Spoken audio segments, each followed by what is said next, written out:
Letitia James ran for Attorney General of New York by promising to use her office to punish Donald Trump because, of course, that's what law enforcement is for, to crush your political enemies. I look forward every day to suing Trump, James says. Well, now she is up for re-election, so she decided to actually do it. In a moment, we'll tell you what happened and what it means for the rule of law, assuming that still exists in the state of New York. But first, good evening and welcome to Tucker Carlson Tonight. For thousands of years, clinical trials have been the center of medicine. And the idea is very simple. Before you operate on someone or inject people with some new drug, you run trials first to make certain that what you're doing will help the patient more than it hurts the patient. This is not a new idea. James Lind did it back in the 18th century with his famous scurvy trials. In fact, medical testing has been going on since at least biblical times, because why wouldn't it? Daniel of Judah compared a vegetarian diet with the diet of the royal Babylonians over a 10-day period. So we had a control group, independent observers, the whole thing. It's not complicated, but it is essential. Through history, very few have questioned this practice because it makes obvious sense, but it's sad. Never has American medicine been more transparently a racket than it is right now. With the most basic ethical guidelines gone, completely ignored, you should not be surprised to learn that some hospitals have decided to monetize the mental anguish of children. Consider the University of California at San Francisco Hospital. Supposedly, it's one of the best in the world. UCSF, despite its august reputation, is not even trying to behave responsibly with children who've been convinced by TikTok they should change their sex. So a new trend comes along, propelled by social media. It didn't exist before at scale. Now it does. Rather than pausing and asking, what is this and how can we help the children, they blow right past it. UCSF Hospital's current guidance for treating so-called transgender youth is this. We got this right from their website. Quote, as youth are transitioning at increasingly younger ages, genital surgery is being performed on a case-by-case basis more frequently in minors. Genital surgery on children. This is a very big step. It's irreversible. So you wonder, what is the medical basis for this? Well, a few sentences later, UCSF Hospital admits that there is no medical basis. Instead, quote, in the absence of solid evidence, providers often must rely on the expert opinions of innovators and thought leaders in the field. So UCSF is conducting genital surgeries on minors based on, quote, thought leaders in the field? What does that mean? Well, it means the Human Rights Campaign is in favor of it. It means activists are pushing it. It means there's no scientific data to justify it. This is horrifying. Why is this happening? And how widespread is it? No one seems to be interested. Virtually alone in our media, Matt Walsh of the Daily Wire decided to find out the answers to those questions. And in that search, he obtained this video. It's from 2018. The video shows a physician called Shane Taylor from Vanderbilt University Medical Center, which, like UCSF, has a global reputation for excellence. In this video, Taylor explains that Vanderbilt performs gruesome sexual surgeries on children. Why? Because those surgeries make Vanderbilt money. Oh, it makes money. So this huge new trend appears, again, driven not by medical research, but by social media, convincing children they can change their sex. And Vanderbilt, rather than pausing and asking, once again, how do we help these children? What is this? Decides, oh, there's money there. We're all in.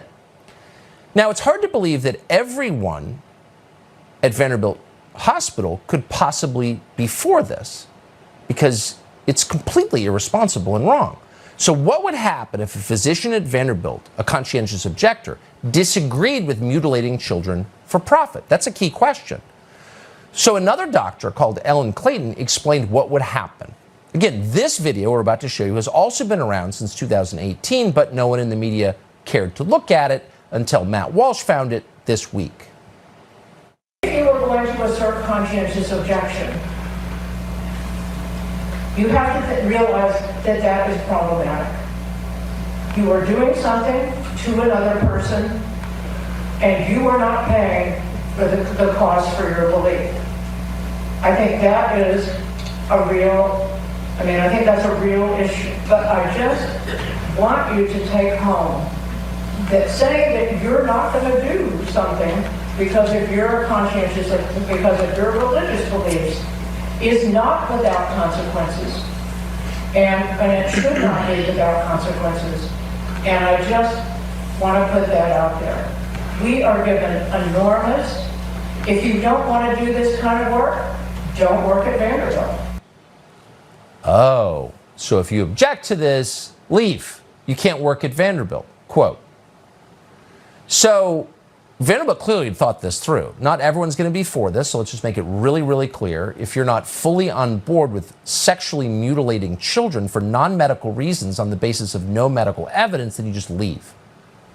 But that wasn't enough. They anticipated that this is so horrifying that some doctors might still step out of line. They might tell 16-year-olds that they have a psychological disorder, or this will pass, or maybe stop watching so much TikTok. And no, we're not going to mutilate your genitals or cut your breasts off, at least until you're an adult.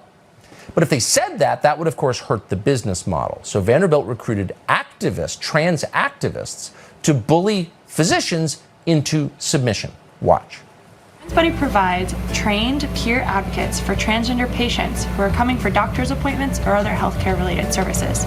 Whether you're looking for something that's related to medical transition, such as hormone therapy, or something completely unrelated, like breaking an arm or going to an ENT, we are here to help support any transgender patients that come through our doors. The TransBuddy program is a one-of-a-kind in the nation, and institutions are looking to Vanderbilt to replicate and expand programs like ours.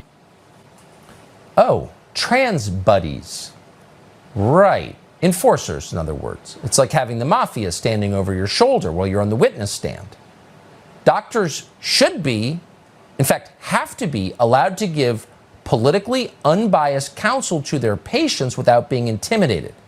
But the whole point of a trans buddy system is to prevent that.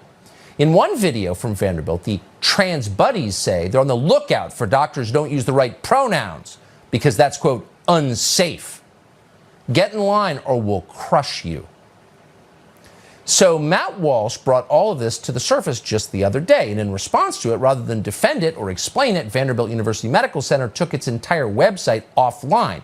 And no doubt at some point they'll be claiming it's unsafe for them, that the people who are shocked by what they're doing are actually the criminals here, and that they're getting threatening phone calls. They're going to have to call the DOJ, and anyone who comments on it is going to get a visit from the FBI. But the truth is, people who are horrified by this are not the bad actors. Vanderbilt is the bad actor. Vanderbilt has just admitted on camera to castrating children as young as 13 years old. This is from Vanderbilt Psychiatry's YouTube page from 2020. We can provide gender-affirming hormones on an individual who is on a pubertal blocker, depending on whatever kind of blocker they've chosen or we have discussed with them, or they can present to us at a later stage of puberty, and then we provide the gender-affirming hormones. Previously, the Endocrine Society recommended to start these at age 16, but we all know that would be delayed puberty, right?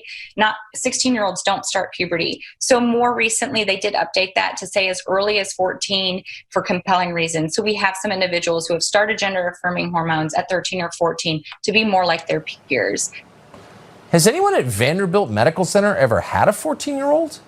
And what sort of person would give a 14-year-old? Do you know what they're like? Have you ever lived with one before?